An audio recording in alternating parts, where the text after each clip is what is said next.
We go ahead and hit record and let you run the show. I'll let people in. All right, cool. Sounds good. How's everybody doing today? I'm going to throw the chat or the question here in the chat. Sometimes I forget to do that, but hopefully everybody saw it. Today we're talking about if you could meet any historical figure, who would you choose and why? So let me throw that in the chat here.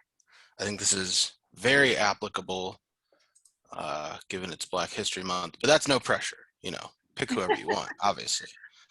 But if we are getting bonus points, I don't know, there's no point system here, right? Mike, this is meant to be an inclusive event. You can't start handing out.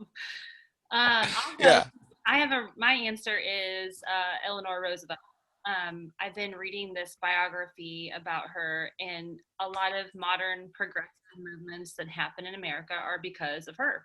And so in her time, she was more progressive than most, and was a big proponent for civil rights and refused to bow down to the norms. And she would eat with and commune with the Black folks in her community, and refused to be supremacist. It was like pretty impressive. Like, her biography is wildly impressive considering her history and, you know, abuse that she went through as a child. And so it's really interesting. So if you are looking for a powerhouse female to look into, I would suggest Eleanor Roosevelt.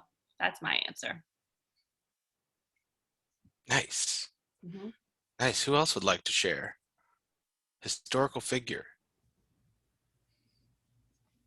Whenever I hear one of these, like, who would you want to have dinner with, I always get a little intimidated because I'm like, how would I talk to these people, or and not just sit there and stare at them, because they're so awesome. So the people I was thinking of are people that I would actually really be interested in hearing them talk, because I find them very interesting. So Mark Twain came to mind, just because I love pulling out his quotes. He seems just like a very down-to-earth kind of guy and a little funny. And then I'd also really be interested in what he thinks about some of the censorship around some of his books, and get him to talk maybe a little bit more about that as well. Great answer. I love the thought of, like, what would you ask them, right? But also, you know, is there any like activity you do? Like Carrie mentioned, going to dinner. You know, that's a common one. You know, you can have dinner with somebody, but maybe bonus points. Yeah, if you throw out a question, I mean, obviously the question asks why, but also any activities you do, like Muhammad Ali. You gonna spar with Muhammad Ali? I don't know. Who else would like to share? We have the question here in the chat. If you can meet one historical figure, who would you choose and why?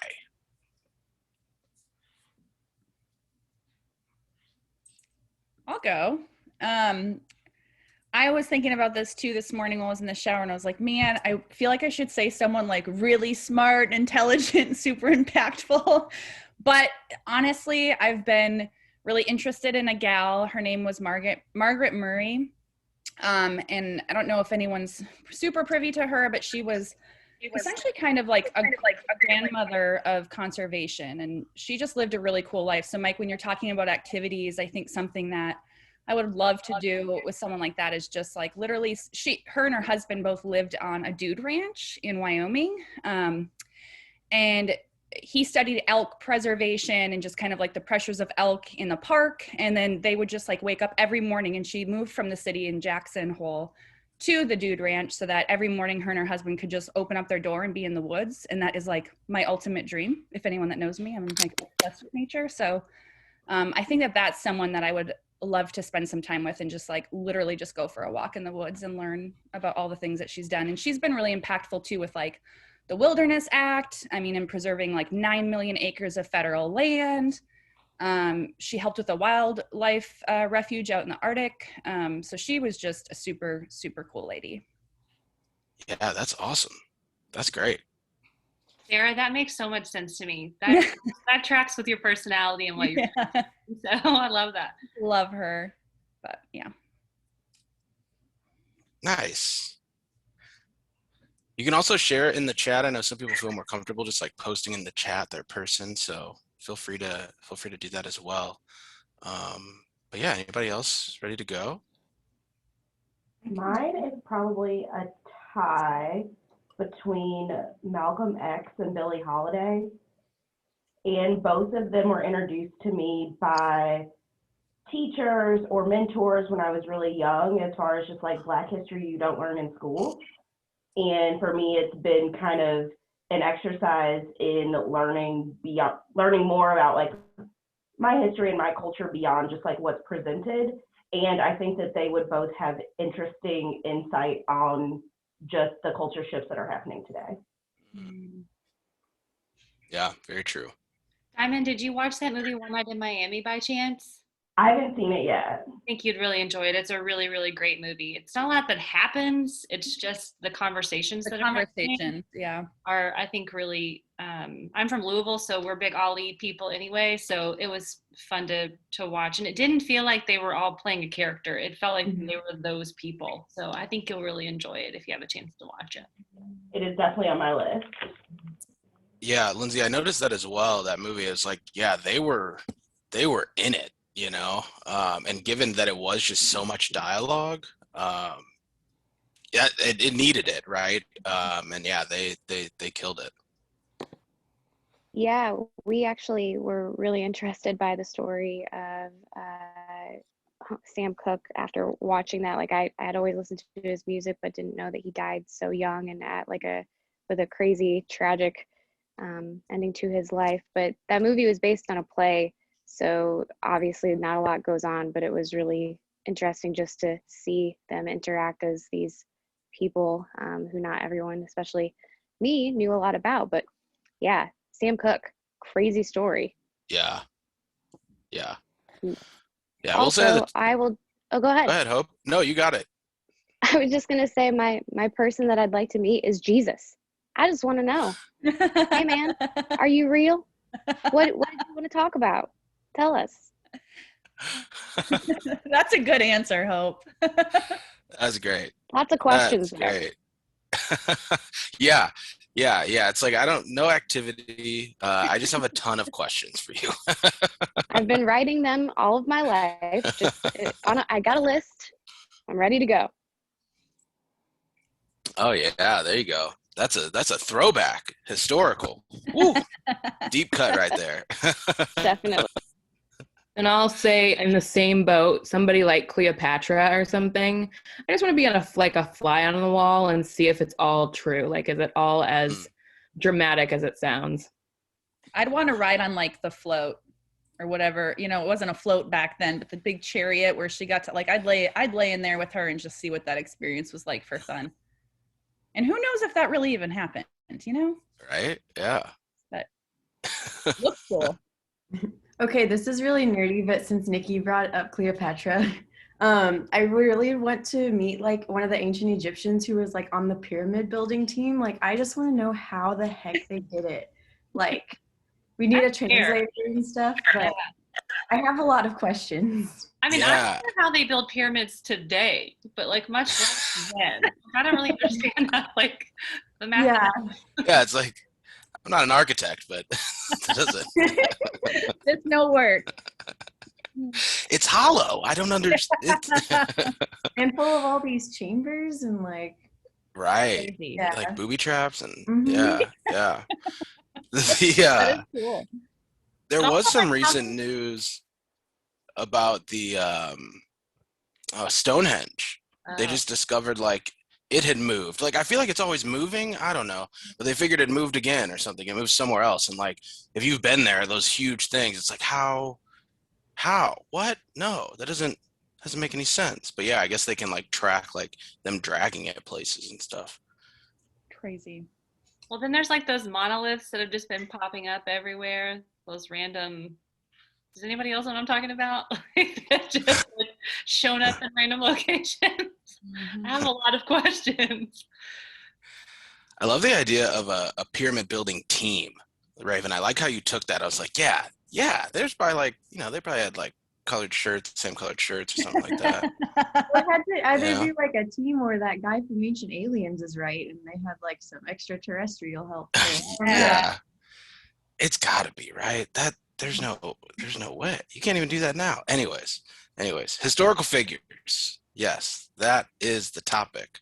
I really feel like we're freaking Diana out. Talking about all kinds of conspiracy theories. Like, what did I get No. myself into? I was just thinking about my historical figure, but I wasn't sure if I was allowed to say anything. Oh, absolutely. Absolutely. Yeah.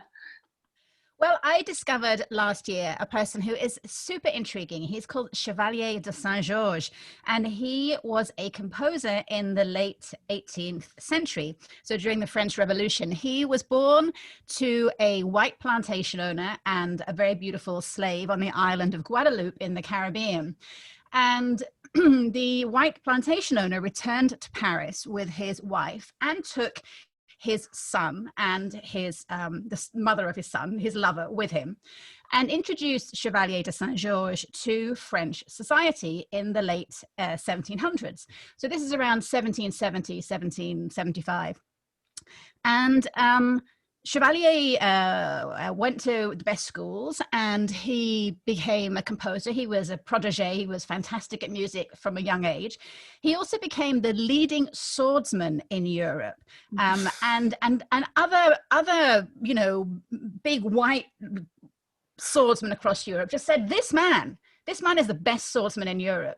And he was regarded kind of within, there was, I forget which American president had met him, but somebody, well, I guess it was a bit early, but an early American settler said, like, he is the most accomplished man in Europe. And he wrote this amazing music. And at the same time that he was in Paris composing music, Mozart moseyed over to Paris. This is before Mozart was famous, and undoubtedly heard Chevalier de Saint-Georges' music. And the way that history goes, of course, is that Chevalier de Saint-Georges was forgotten and Mozart was remembered, being the whitey. And if you listen to Chevalier's music, you realize how much Mozart stole from him. And so, Mozart, or Chevalier de Saint-Georges is called the white Mozart, and it's really the other way around. Mozart is the white Chevalier de Saint-Georges. And his music was largely forgotten. Not a lot of it was not recorded, but written down and kept. And it was the turbulent times in France. It was the revolution. He was good friends with Marie Antoinette. He traveled all over Europe dueling in sword fights and winning and writing this amazing music and being the toast of society until, of course, the revolution happened. And then he was saved to some degree by the fact that he was representing a different sort of peasant, but the peasant of the Caribbean. He was an early Black activist, and he was the head of the only Black regiment within the French army at that time. And so he was saved from the guillotine by the fact that he was kind of fighting for the people. But then Napoleon came in, the French Revolution was over, things changed, and his music was mostly lost. And his music still exists. Enough was written down that it exists. There is a festival in the Caribbean every year. The next one is, I think, April of next year because of COVID, called the Chevalier International Festival of St. George, and it's on Guadeloupe. And he's a fascinating character. And I read somewhere that there is going to be a movie made about him because he's having a moment. And he's one of many, many Black composers that have been, sidelined by history. Female composers, classical music is all old white guys. And there's fantastic female composers, fantastic Black composers, fantastic Black female composers. And we never hear their oeuvre because everybody is like, oh, let's listen to Beethoven and Brahms again. And so Chevalier de Saint-Georges, I would really recommend you look up his music. It's just beautiful. It's so of that era. And you think, wow, Mozart, you cheeky bastard. He just totally nicked his work. If you were my history teacher, I would have paid so much more attention. Right? That was just that 3 minutes I learned more than I probably ever did in class. It was just like the expression and excitement in your voice was awesome. So okay, great. Well, he makes you that excited when you hear his music. Oh, thank you for somebody putting that up. Yeah. Oh yeah, that's great. Yeah, there's a link. Somebody dropped a link. Oh, Hope, yeah, dropped a link in the thing. That's great. Awesome. Thank you for sharing. Mike, we'll do one last call and then I'll run through some announcements and then we'll kick it off to Diana. Yeah, anybody else want to share really quick? I have one. Hey y'all, this is my first time on the Columbia Creative Mornings. I'm actually based in Dallas, but I grew up in Welcome. Columbia, and I realized like, oh, there's a Columbia Creative Mornings. I should see what that's about. Here we are. So I'm a videographer, photographer, and my person that I would like to meet is Ansel Adams, because he was like one of the, like, he pioneered just this beautiful style of photography that was so crisp. But so the question that I want to ask him is like, how did you figure out how to do this? Because if you look at the photography before, it was like, it was okay. I mean, their technology was not great, but he was able to get these just crisp, gorgeous photos with a camera that, it's not digital. It's not, I mean, even the film cameras that we have now or have had over the last 100 years have been super advanced compared to what he had. And he was still just able to get these amazing, beautiful shots where the composition is perfect and it's super clear. And I don't know how to do that with something that lets me see what I'm looking at right away. So that's what I would want to know from him. That's fascinating. That's great. Thank you. Yeah, and thanks for being here. I hope you're doing okay in Dallas. I know that Texas is not great. So somehow my house managed to miss all of the like big power and water issues, which I am very thankful for. Yeah, I'm glad means I have a lot more energy to be angry about the general situation. Yeah. Well, thanks for being here. It's a pleasure to have you. Thanks everybody for being here.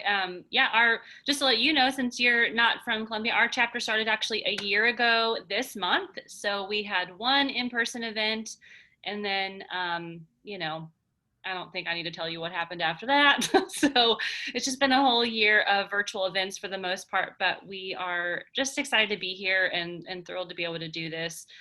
So thanks everyone for being here for our anniversary event. I'm really hopeful that at some point in the near future, we'll be able to see each other in person without fear of infecting each other. So staying optimistic there. What we're going to do is, if you've never been here before, we'll run through some slides and some announcements about different opportunities that our sponsors are offering. And then I'll kick it off to Sarah. She's going to read our manifesto today. And then Carrie, you will handle introducing Diana today. I think Diana's already done a great job of kind of introducing herself. So I'm excited to hear what you have to say today on today's theme. Give me a second and get all this rolling.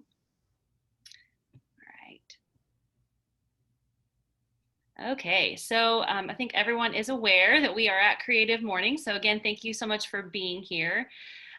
This next slide just contains all of our social information. So if you are not already following us, I would just encourage you to do so you can have the latest updates on our events and just anything coming up down the line. So I encourage you to follow us on Instagram, Facebook, Twitter. And then you can always message me here too. I am currently running these accounts. So if you have any questions about events, or if you have suggestions on speakers or anyone that you think would be a good fit for our team or for our events, please do let me know and reach out to me here. So we have a few global sponsors. Basecamp and their new email platform, Hey, are our newest sponsors. So Basecamp is our global partner for project management. So they have this really cool new platform called Hey, and for a while I'd kind of not really been sure about it, and I actually filled out the form and created my own Hey account. It is really amazing if you are like me and really just avoid your email. Outside of work, I just avoid my personal email because it feels so disorganized. Like, this platform is really cool because it filters your emails for you in certain categories and puts them in layers for you so you know what to look at first. And it's just really beautifully designed. So if you're interested in organizing your email and getting that to a better place, I would encourage you to do that. The account is free for the first couple of weeks, and then there is like a charge on the account, but I think it's pretty minimal considering all the benefits that you get. Also, they have right now, Hey Creative Mornings is using this platform they post, Creative Mornings HQ is going to pose questions to all of our attendees And every 2 weeks they'll pose this question and they'll invite you as part of our global community to share your answers. So they'll use this Hey platform to interact with you. So you can always hit up the Creative Mornings blog. I'm going to share links to all the things I'm going to talk about today in the chat once I'm done with announcements. So you can just click on those and check them out along the way.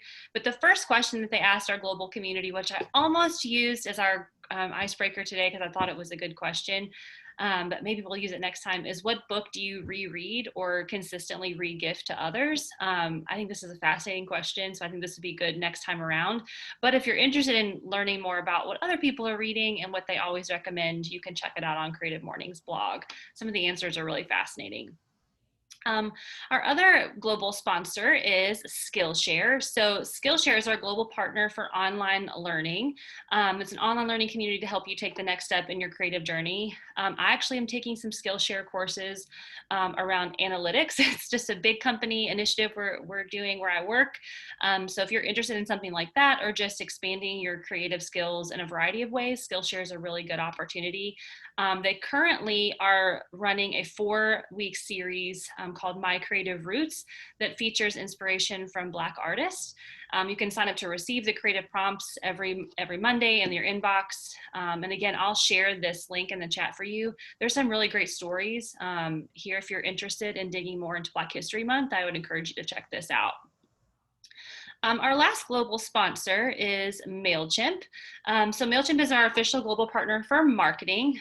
So Mailchimp does an annual report every year, and it includes like a series of facts that have happened throughout the year. So this year, of course, with coronavirus, there's quite a lot of facts that have impacted everyone globally. So some of these facts include 277 days is the average that people have been working from home, over 400,000 hours total spent on Zoom, not to mention all the cameos by everyone's children and pets and significant others. It's been really a journey to really get to know different people's homes and families and pets. And my favorite fact of all of this was that the heart eye emoji was used most in customer subject lines in 2020, which is really interesting. And so if you're interested in just learning more about what the facts that they were able to discover this last year, I would encourage you to check this out. It's also beautifully illustrated. So again, part of our creative community is really celebrating art abroad. And so things like this, I think, are really important to check out. The last thing I wanted to announce is just field trips. I've noticed that some of you have attended field trips. So if you're ever interested in telling us about those, please let me know. I'd love to know about your experience in those and really sharing kind of a case study with others in terms of how you felt about it, what you learned. I think it would be a really good opportunity for other people to check these out. Actually, Sarah, I was doing some stalking on your calendar and I noticed that you attended a field trip recently, which I love and think that's cool. I know that Mike's attended a few of those too. So if you're interested in just learning more about a particular subject or creative endeavor, I encourage you to check these field trips out. Just like these events, they are free, and right now they're virtual, so you are able to attend events all over the world, which is very cool in my opinion. So I'll put the links to all of these opportunities in the chat box shortly. But from there, I'd love to kind of kick off our actual event for today beyond announcements, reading the Creative Mornings Manifesto. This is important to us, every event, to just reaffirm what we believe as an organization and what our stance is in terms of everyone is creative and everyone is always invited. So with that in mind, I'd love for Sarah for you to read this manifesto for us. And then Carrie, I'm going to kick it off to you to introduce Diana. Sure thing. Everyone is creative. A creative life requires bravery and action, honesty and hard work. We are here to support you, celebrate with you, and encourage you to make the things you love. We believe in the power of community. We believe in giving a damn. We believe in face-to-face connections, when we can obviously, and learning from others, in jazz hands, virtual claps, and virtual snaps. We bring everyone together who are driven by passion and purpose, confident that they will inspire one another and inspire change in neighborhoods and cities around the world. Everyone is welcome. Yeah, thanks. And this has been updated a bit considering that we are virtual. So we do believe in those face-to-face connections when we're able to have them. I think that's the most powerful part of Creative Mornings. But in the meantime, we are doing the virtual claps and virtual snaps. So thanks, Sarah, for reading that for us. I appreciate that. Before I hand it off to Carrie, I wanted to remind everyone what this month's theme is. So this month's theme is Divergent. So our Valencia chapter chose this month's theme, and one of the chapter members, Nuria Tamarit, illustrated this. It's presented globally by Basecamp and Hey, our global sponsors. As a reminder, all of our monthly themes are always chosen by a chapter of Creative Mornings. We'll get to choose an event at some point in time. It goes through in sequential order. So I just think that's really cool that we always allow our chapters to choose those themes, and then we use a local artist to illustrate the theme. So with that in mind, Carrie, if you'd like to introduce Diana as our Divergent speaker, and I'll kick it off to you. Wonderful. Good morning, everyone. So when we diverge, we leave one path and we set out on another. We leave what we know and we work to create something new. Sometimes they're slow, curving exit ramps, but sometimes they're hard and urgent turns. And this is something that our speaker, Diana, knows all too well. Diana left her native United Kingdom, and she wrote stories about small town America. She left international public relations and elephant polo to put down roots in Columbia, Missouri. And after 11 years leading the Columbia Art League, she joined KOPN to host a radio show. Though she diligently prepares for each interview, she encourages new tangents during each conversation. So this morning, I'm excited to introduce Diana Moxon, the host of Speaking of the Arts, a weekly radio show on KOPN, and also One World, Same Boat, a weekly conversation with friends from around the world about their lives during the pandemic. So thank you, Diana, for joining us this morning.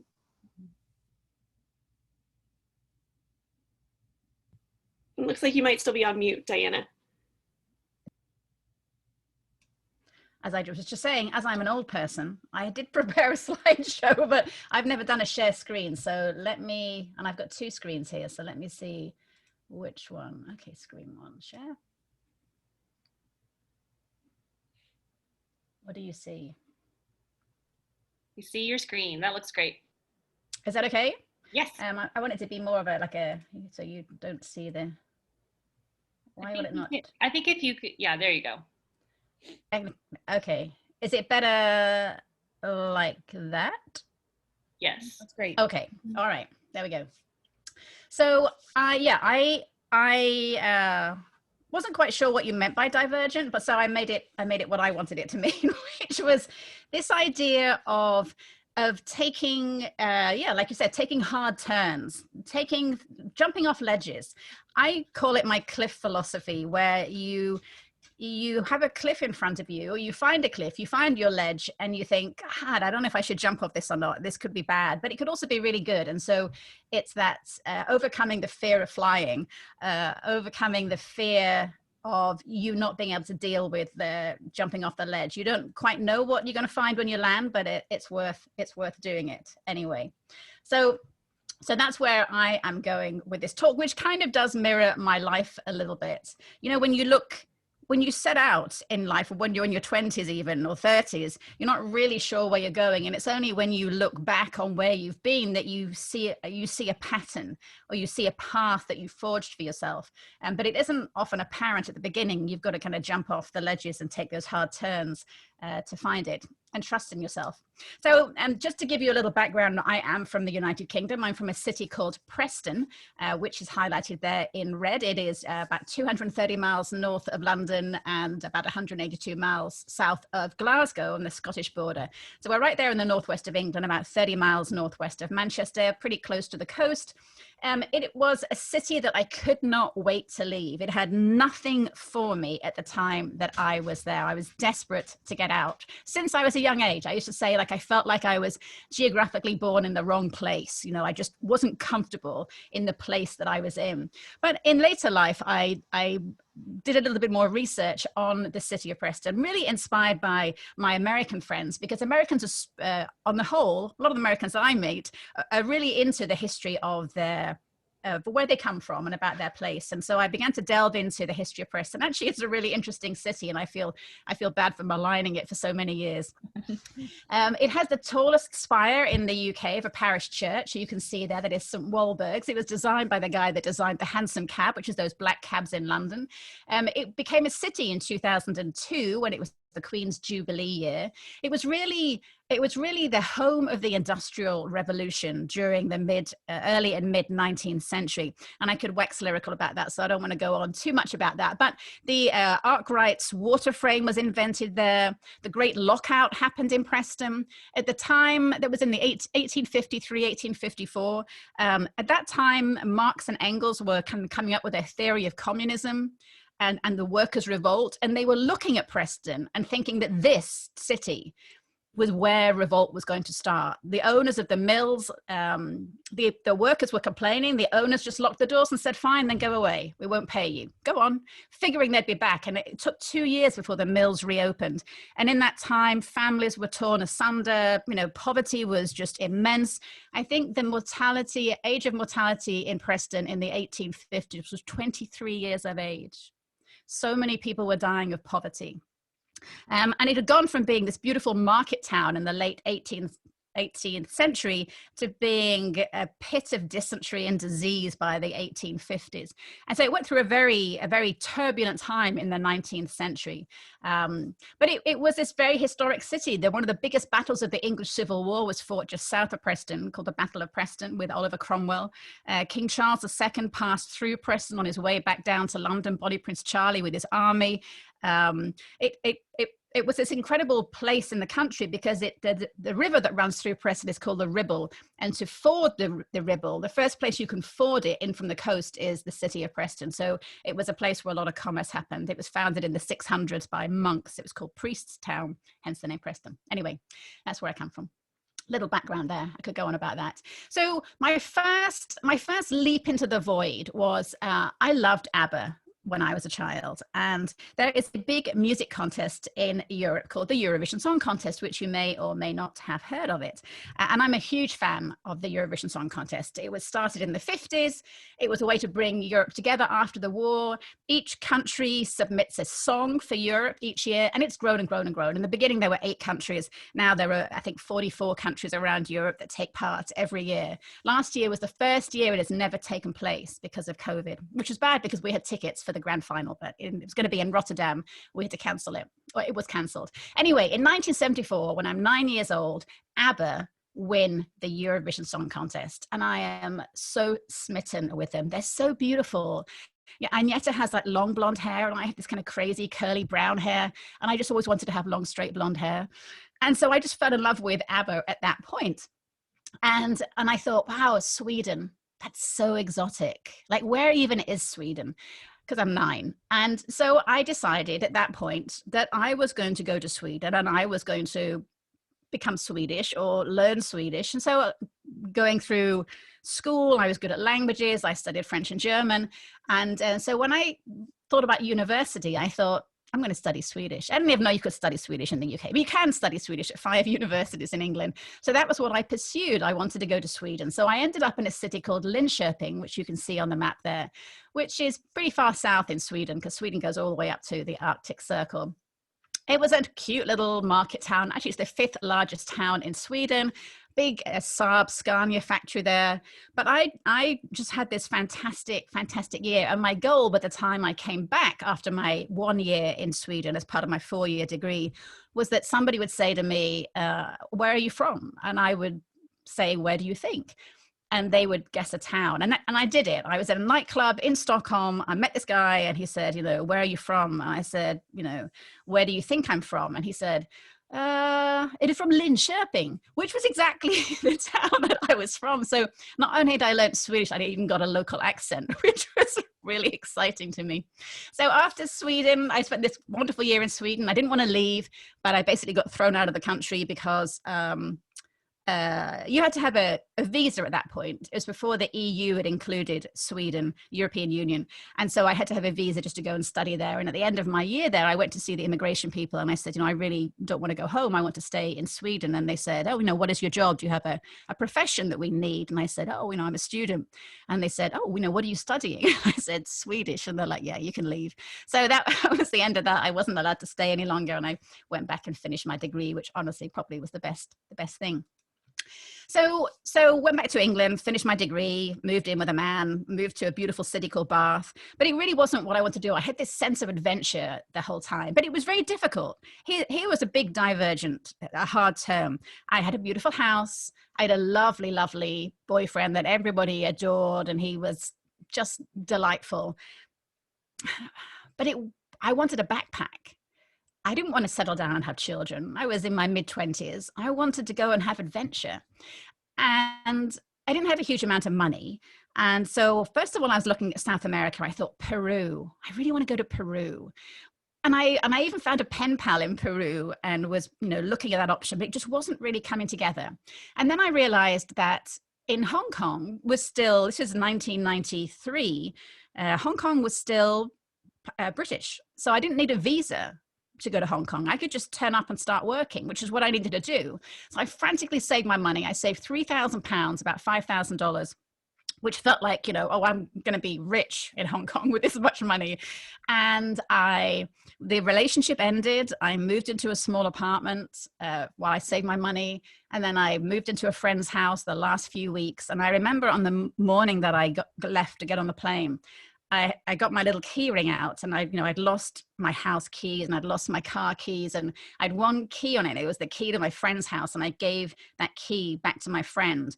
And that empty key ring was really a powerful moment that I still remember it. Just like, I have no keys to anywhere. And of course, my parents were still alive and they were living in England. So it wasn't like I was really homeless, but it just was really significant to me that my key ring was empty. And so I got on the plane with this giant backpack that I could barely lift. And this is before the internet. And so I'd phoned Hong Kong and I'd found a room in a little hostel somewhere. I had no idea what it was like. This was all doing it by the Lonely Planet guide at that point. And I got on the plane and I had 5 telephone numbers of friends of friends. I didn't know anybody in Hong Kong. And so I got to Hong Kong, and I got out at the airport, and I just stood there in the arrivals area, and there was loads of people all around, and they're meeting their family and meeting their friends, and of course there was nobody there to meet me. And I thought, for 10,000 miles, nobody cares if I live or die. I'm totally, totally alone. And that was pretty scary, but you take one step at a time. And that was a great lesson my mother taught me. Don't think about 5 steps in the future. What is your step right now? And my step right now is get in the taxi and give the taxi driver this address of a hostel. So I get in a taxi, we go to the hostel. I literally fall over trying to pick up my backpack, getting out of the cab because it's so heavy. And I clamber up 3 flights of stairs, and I get to the top, and the hostel people say, "We don't have a reservation for you. But we do have a room, but it's more expensive." Oh, what a surprise. So anyway, so I stay there. I get in the room and I think, okay, I've got to do a few things. I need to call my mum, tell her I'm safe. I need to eat. I need to buy a newspaper because obviously I need to find a job, and just go and do those things. So I find a McDonald's. I never eat at McDonald's, but at that point, I'm like, because I can't, everything is in a foreign language. Everything's in Chinese. I can't understand anything. And there's just millions and millions of people everywhere. It is so overwhelming, Hong Kong. So I find a newspaper, the South China Morning Post. I eat a hamburger. I sit and cry while I'm eating my hamburger. I find a telephone store, because there's no mobile phones then. And I call my mum and just say I've landed safely. And I buy a bar of chocolate. And I go back to the room. And I take a shower. And I sit on the bed. And I think, I feel so bereft right now. And then I say, okay, here's what you've got. You're safe. You've got a roof over your head. You're clean. You've got a newspaper. You've had food. And you've got a bar of chocolate. So that's it. That is the end of today. Just accept that. So the next day I go out and I find a cheaper place to stay, and I move into that place, and then I stay thinking, okay, give yourself 5 days. And I start calling those numbers, those friends of friends. Hi, you don't know me. I'm a friend of Susie's, and I just arrived in Hong Kong. So 2 of those calls become really meaningful. One girl becomes a really good friend of mine. for a short duration, but she's staying in an apartment on the other side of Hong Kong with some friends. One of the friends who's sleeping on the sofa because everyone's crowded together is going to Cambodia for a few weeks. And so I'm allowed to have the sofa for a few weeks. And that allows me gives me a little bit of breathing space financially, because what I'm realizing is that my £3,000 is going to go very, very fast. And I don't have any time to waste. I need to get a job now. So I have a little portfolio that I've put together. I was working in public relations before I left the UK. So I've got this portfolio of like PR jobs that I've done. And so I've got a list that I found in the library in England. I've got a list of PR and marketing companies in Hong Kong. So I literally just start walking around Hong Kong and knocking on doors and saying, hi, here's my portfolio. Have you got any jobs? And finally I get a job which is opening a new restaurant, being the PR marketing manager for like a super shishi restaurant. And it's really a job from hell, but it gives me my first salary. And that's why I've put the picture of the Hong Kong and Shanghai Bank on here, because it was a really meaningful moment for me. I had enough money to get me through about 7 weeks. So I'd got my first job after 3 weeks, and I had a month to earn my salary. And I got my salary, and I really wanted to have a bank account in this building. And so the escalator, you see there, goes up from the ground floor. So it's super noisy. You're in the middle of Hong Kong. And as you go up that escalator, it gets quieter and quieter as you rise into the bank, and more air conditioning. And just that moment that I crossed from the noise of Hong Kong into the quiet of the bank with a check in my hand, I thought, you did it. I landed. I jumped off the ledge and I had landed. And that was just so powerful to me. So that was a big moment. And I stayed in Hong Kong for a couple of years. And then I went off I got a job in Indonesia, in Jakarta. After the restaurant job, I wrote a travel magazine for a while. My friend was the editor of the travel magazine. He got another job. He said, just come and write the magazine for me. So I was writing this whole magazine. And through doing that, I met the PR people for the hotels. And so I got a job with the Regent Hotel in Jakarta. It was a brand new hotel that had just opened. It was part of the Four Seasons group. And I went down there for 2 years and was the opening PR director for that hotel. And that's a whole story. Jakarta is a whole story in and of itself. It was such a wild time of my life. Absolutely 2 of the best years of my life. Jakarta is really deep Asia. So I started off in Hong Kong and Singapore. I'm like, they're Asia for beginners. Hong Kong is pretty intense. Singapore is really Asia for beginners. It's very calm and organized. Jakarta in the mid-90s was like Asia at the deep end, just this wild, wild city with the most amazing nightclub. It was famous throughout Southeast Asia, called Tanimor. I spent a lot of time at Tanimor. And the friends that I made in Jakarta are still my strongest friends today, all around the world. Everyone's gone different directions now, but we meet up every time somebody has a significant birthday. So we all met in Sri Lanka 5 years ago for my 50th. And rented houses, and it was just kind of excessive and extreme and lots of fun. So Jakarta was another, here I was in Hong Kong. I'd got established. I'd got this great group of friends, and then I jumped off that cliff again and went to start a new life once again in Jakarta. So after Jakarta, I traveled around the world for a year, and then I ended up back in England, and had an okay, but a pretty miserable 4 years working for the Hilton in London. And then I decided I wanted to do something else. And so I got in touch with the manager of the hotel in Jakarta, who by now was living in Thailand. And I said, I really need out of here. I'm not at one in England. And so he said, oh, funny you should call. Could you come out to Thailand? And so he was working for a new company called the Anantara. And the big thing that they were doing was they had an elephant polo tournament, and it was a fundraiser to raise money for the elephant hospital in northern Thailand. It was called the King's Cup Elephant Polo Tournament.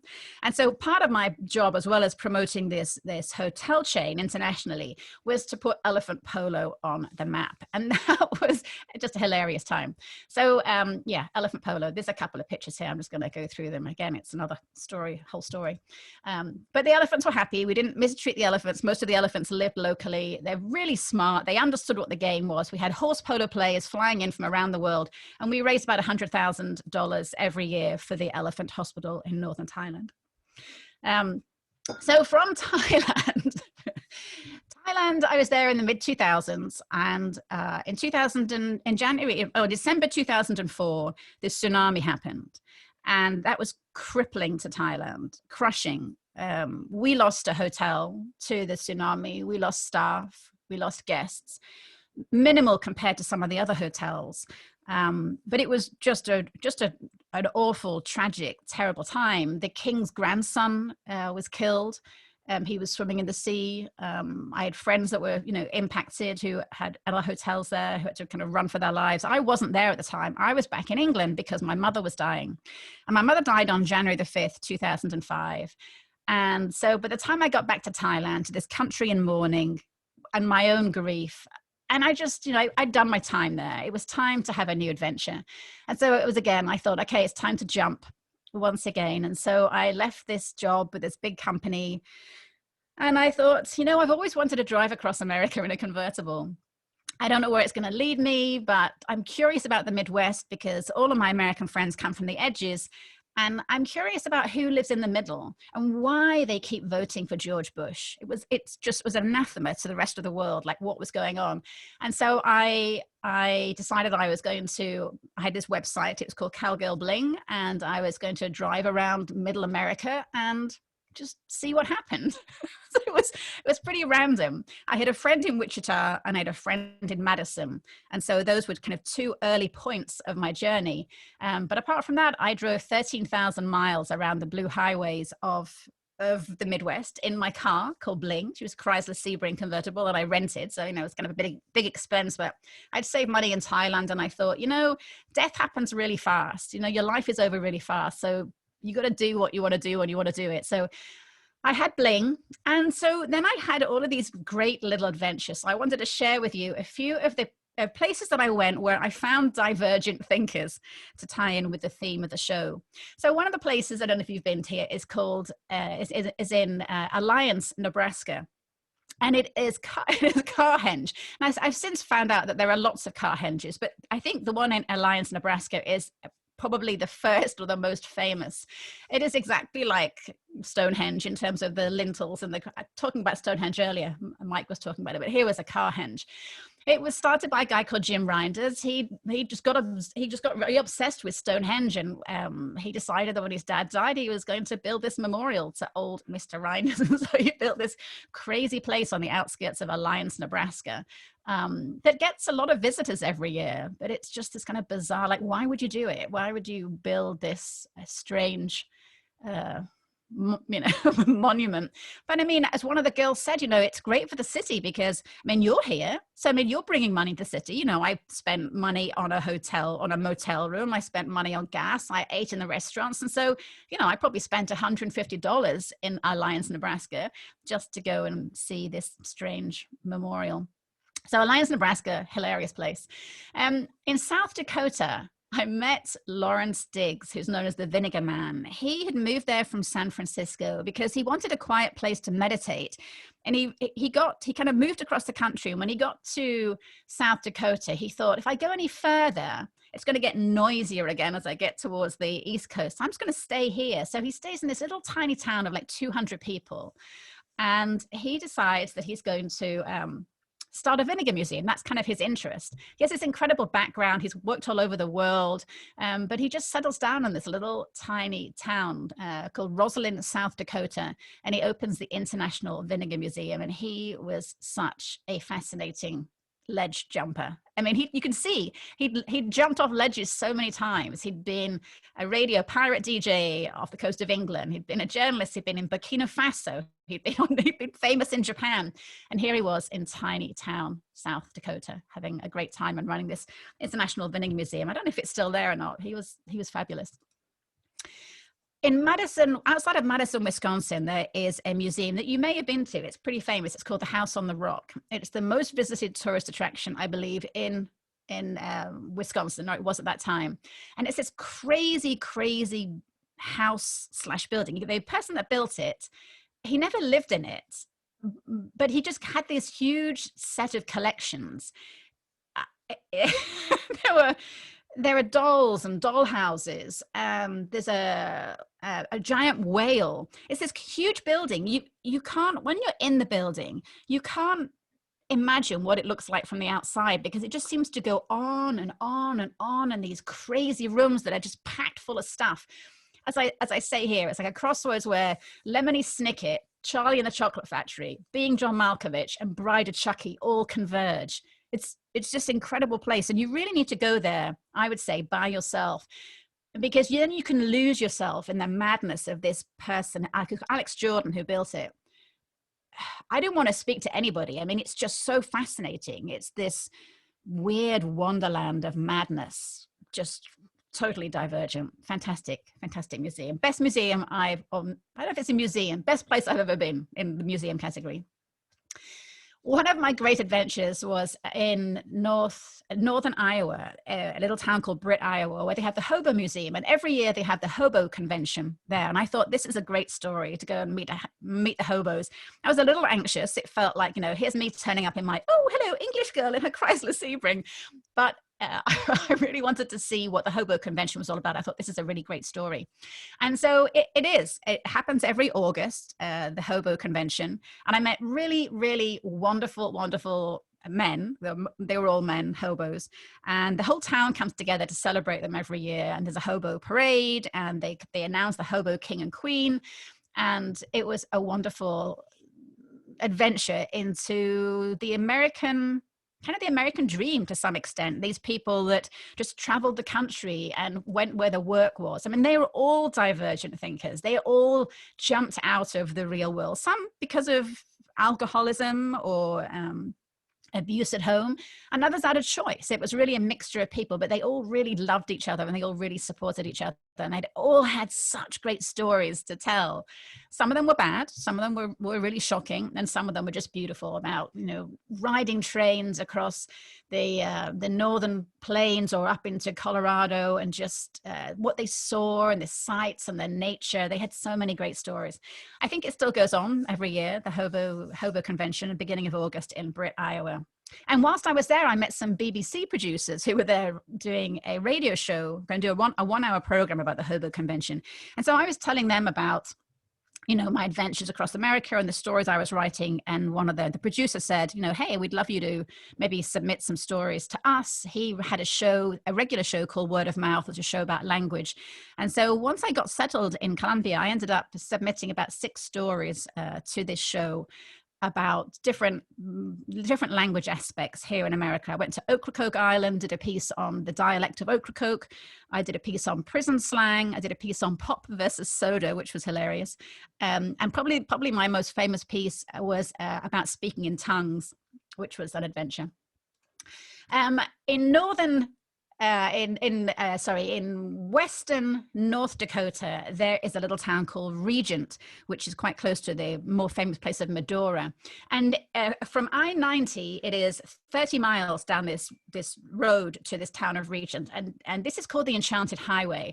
This guy called Gary Greff decided that he'd been called by God to create these huge, huge scrap metal sculptures.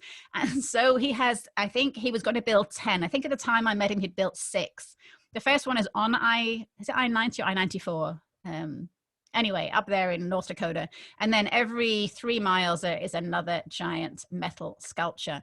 And again, divergent thinker. I mean, why would you do this? He was a school teacher or a school principal. He gave up his job. He moved into a caravan in his parents' back garden and created these huge sculptures. And I ended up staying in this town for about a week because I was fascinated by him. And, very quickly, people are very, very welcoming in small town America. Of course, it helps if you're white and English. It would be different if I was Black and French. But I started talking to people in the bars, and I'm like, wow, Gary Greff is really amazing. And nobody liked him. They were pissed off with him. He was on Johnny Carson talking about these sculptures. And they're like, there's more to this town than just him. What about the rest of us? That was kind of interesting to me that people were not down with his crazy ideas. Anyway, so I had this fantastic adventure, drove around the Midwest for about 3 or 4 months, and then ended up in Columbia, Missouri, where I knew a journalist, and she said, oh, come and stay. And I came to stay. And, first night I was here, I met a man, I married him a year later. We got dogs, chickens, the whole works. That wasn't very divergent. That was pretty much, like, oh, here it is. But I made the decision to move to America. It wasn't that hard, but, There you are. And so then I ran the Art League for 11 years. How much time have I got? I've really got no sense of time. I'm just waffling. Anybody? Okay. Diana, so I ran the, yeah. You've got 5 minutes. Okay, perfect. Yeah, that's perfect.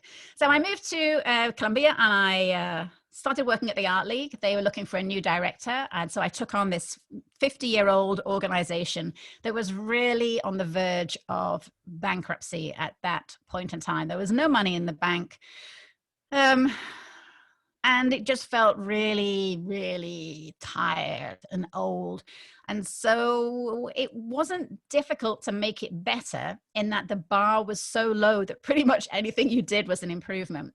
But what we did do at that point in time, we had been invited and accepted a contract to be part of the Missouri Theater Center for the Arts, that the building, the Missouri Symphony Missouri Theater Building, that time was owned by the Missouri Symphony Society. And so we were going to move into there. And so we had to raise the money to fit the space out. We weren't buying the building, but we were responsible for fitting the space out. And that was going to be, they told me $70,000. And I thought, oh, it's going to be $100,000. Ended up being $150,000 because things are always more than you think they're going to be. And we had no money at that time. I couldn't pay the rent. I had to work hard just to pay the rent that first month. And so I started this fundraising campaign, and it wasn't huge by, fundraising standards, but for an organization like the Columbia Art League, which really had run itself into the ground, it was a big journey, but we did it. We moved into the space a year and a half after I started there, which was wonderful. And so I just spent 11 years trying to upgrade it and change it and make it more exciting and vibrant and vital, and get new artists in, invite younger artists in, get high school students submitting their work, and encourage some of the bigger artists in the community to come back to the Art League and start showing again, alongside encouraging not young, but new artists of any age. And that was always this wonderful moment where somebody would come in kind of a little nervously, and they'd show me their work. They'd get out their portfolio and say, what do you think? And you'd see this amazing, amazing piece of art. And just the look on my face when I'd see it, in that moment, that person became an artist. And that was such a beautiful experience to have, to see artists being made over and over and over again. When they had their work, these were the first walls that people hung their work on. This was the first time that maybe they got an award or somebody bought their work. And it was just beautiful to see. So after 11 years there, this was my most recent leap. That was a tough job to leave. I had this big position. People knew who I was. And I thought, I can't do this any longer. I'm out of energy for it, and it deserves better. The Art League needs somebody new who's excited and has new ideas and doesn't just do things the way that we do them because it's the way that we do them. And so I knew it was time to leave for both me and for the organization. I felt already I'd probably overstayed my welcome by a couple of years, but it's tough to leave in small town America because now I can't get on a plane and just go somewhere else. Now I live here. I've got a husband and a house and dogs. So, what comes next? I'm kind of exhausted by it because also Art in the Park is part of running the Art League. And that was just this huge mountain every year. But anyway, it was time to go. And so I leapt. Can you hear that?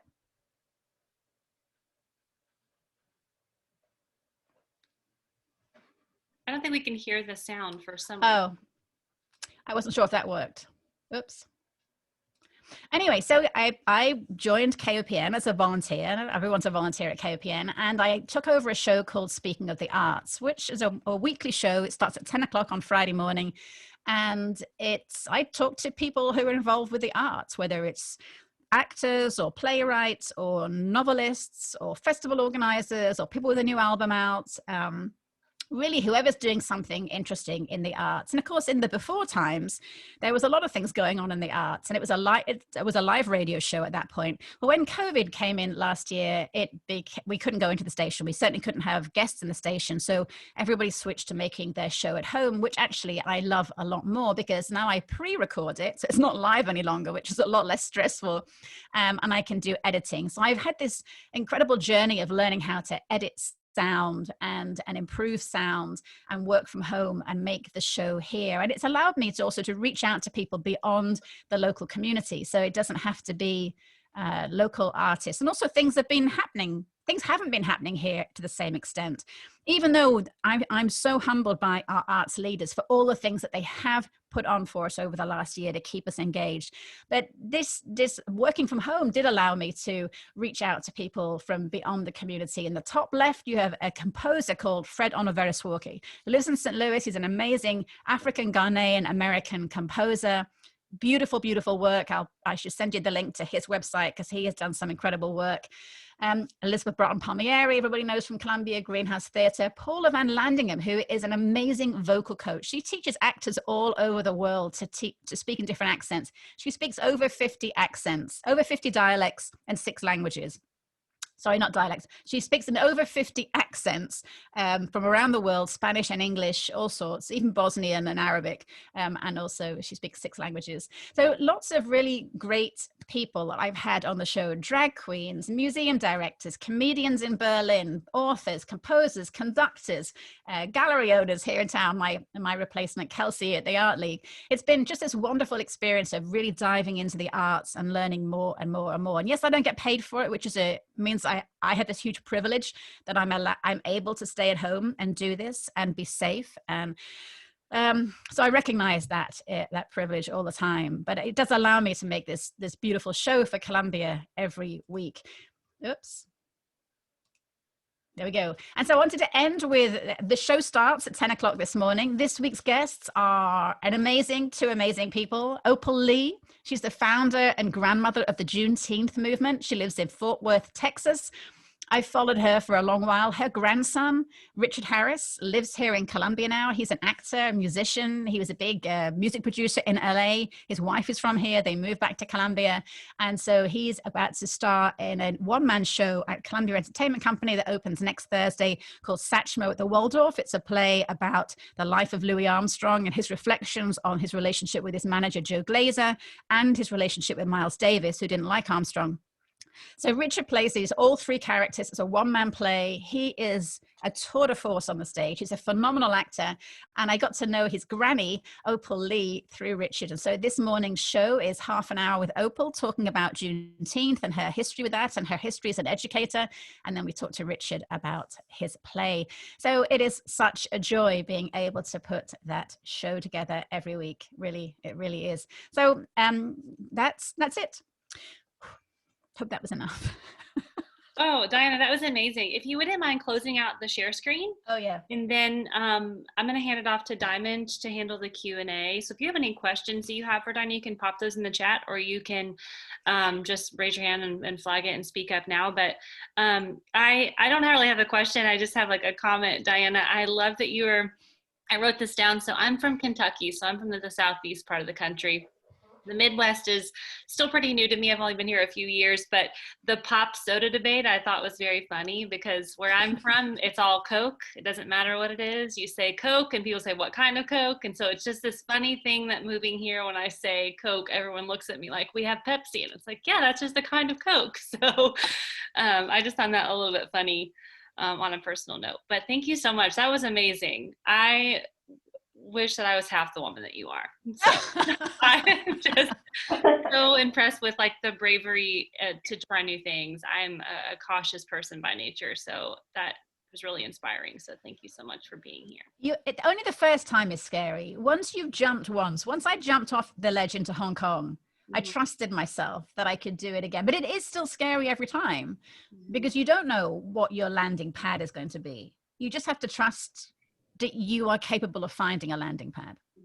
That's great. All right, Diamond, I'm going to hand it off to you. Yeah, and I just want to echo that thank you so much for your words today. I think that they were inspiring and encouraging for so many of us. I will start asking questions as they come into me, but at the same time, if anybody wants to just raise their hand and hop in, totally cool with that too. One of the first questions that we got was just how did you find out about all of the events, people? Were you looking for them and that's how you created your route, or were you just driving through and happened upon these different people or events? I largely happened upon them. Sometimes I'd be in one town and they'd say, "Oh, have you been to X?" And I'd be like, "Oh no, what is it?" And somebody would tell me about it, and then I just would get in the car and drive to the next place. I mean, this is a fraction. I just chose 6 of the places where I felt like they were really divergent thinkers. But I mean, there's the guy with the largest pencil museum in this tiny like pinprick of a town in North Dakota. I mean, there were all these sort of crazy people and crazy little museums all over the place. And sometimes I would just be driving along a blue highway, and I'd come to a little town, and I'd stop and I'd find a cafe. And of course, everybody knows everybody. And so in walks this girl people are like, "Oh, she's not from around here." And then I'd say, "Oh, could I have a cup of coffee and a piece of cake, please?" And people were like, "Oh my God, she's English." Everyone is so excited about English people. It always makes me laugh.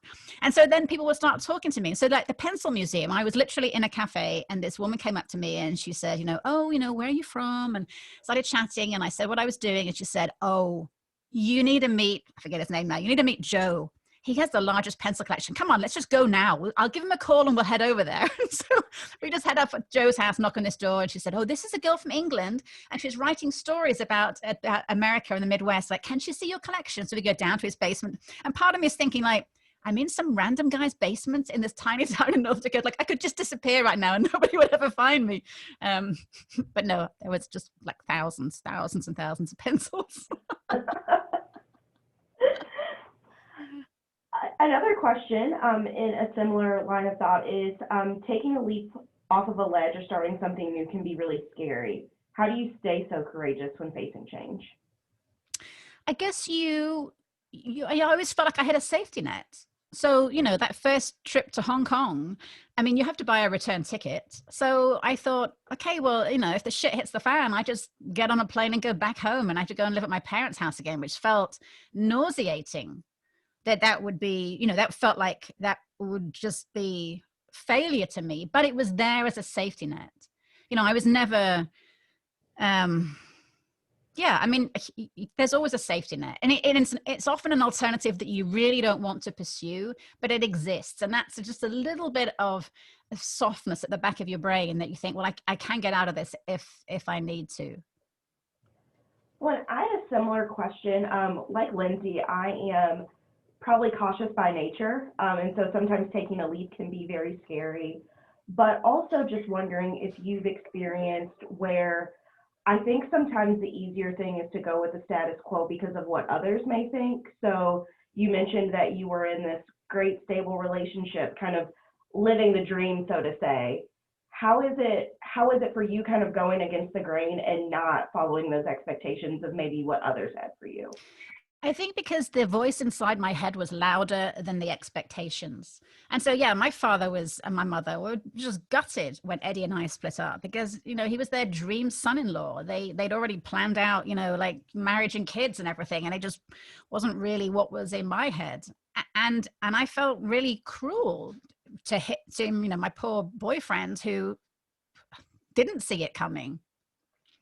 But I felt like there were these sirens and these alarm bells in my head saying, "Get out, get out, get out."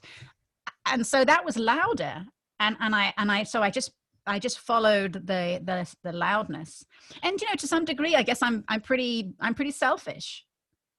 And so I wanted to pursue my own journey through life rather than what others expected of me. And, again, let's face it, I mean, I had the privilege to do that. And this is a great question. What's next for you? I don't know. I don't know. I mean, I feel like I don't think it's going to be a leap off a ledge. I think I found a little bit of a new skill set. Speaking of the arts from home and learning all of these editing skills and getting nerdier and nerdier about the sound quality and what I want from the show and interview techniques, that I have this incredible set of editing skills now. So now it's like, okay, well, I probably need to find someone to pay me for these skills because KPN is all volunteer and I don't want to stop doing that. But it's never going to make any money. So how do I translate that into something wider? How do I ultimately, speaking of the arts, it's about KOPN is about local. So I can't really do a show which is all about national artists. That would be something different. And there's plenty of podcasts and shows about national artists. So how do I do something that is mine? Or how do I use those skills to help other people get their stories out into the world? I love audio. I don't like video as much. I don't feel comfortable in video. I love the intimacy of audio. So generally when I do my interviews, I don't use Zoom. I use an audio app called Clean Feed, which is a really great sound quality, but I can't see the people. And that was really off-putting to me in the beginning, because I was used to sitting opposite somebody in a studio. You can see when they're taking a breath, you can see when the pause is coming, and not being able to do that was a little, I was nervous about it before I had to do it. And now that I've got used to it, particularly when someone has a good microphone and I can just sit here and the sound quality is so good and I feel like they're just whispering in my ear, I love that intimacy that creates. And I think that's what's special about a lot of podcasts that we listen to, is that we can be doing other things, but you've got this private conversation in your head. You know, video is so noisy and there's so much going on and distraction. But when you're listening to great sound, I love great sound. So I don't know what's next. Well, I never know. Yeah, keep us posted on your next journey if you do any journeys through the country again, when we're all able to travel. All of that sounds so amazing. I do love a road trip. I'm planning a road Oh, I'm really sorry. I'm going to let Diamond close this out. The maintenance guy is here. I locked myself inside my apartment yesterday and they fixed it, but now I've got a dog barking and a person at the door. So I'm going to let you all close out. I'll see you next month. Thank you so much for being here. Take the road trip.